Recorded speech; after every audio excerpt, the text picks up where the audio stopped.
किसी परिस्थिति में विचलित ना हो।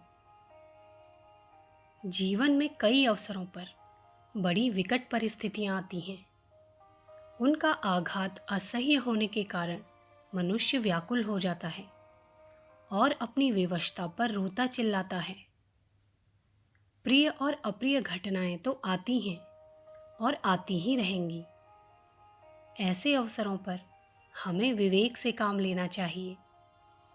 ज्ञान के आधार पर ही हम उन अप्रिय घटनाओं के दुखद परिणाम से बच सकते हैं।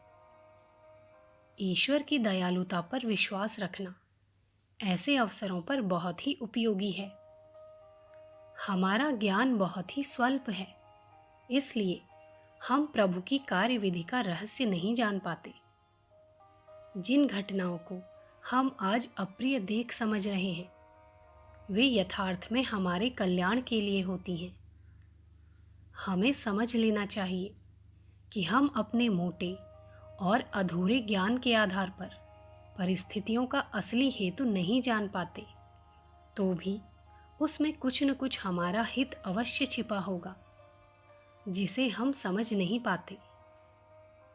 कष्टों के समय हमें ईश्वर की न्यायपरायणता और दयालुता पर अधिकाधिक विश्वास करना चाहिए। इससे हम घबराते नहीं और उस विपत्ति के हटने तक धैर्य धारण किए रहते हैं। संतोष करने का शास्त्रीय उपदेश ऐसे ही समय के लिए है।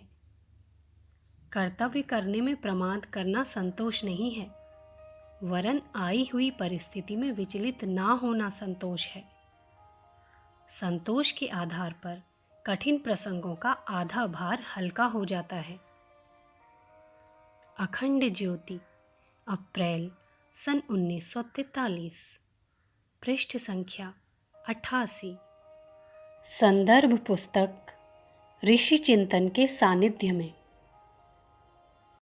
विचार क्रांति दूत यूट्यूब चैनल को सब्सक्राइब करें एवं अगले वीडियोस प्राप्त करने के लिए बेल आइकन दबाएं। धन्यवाद।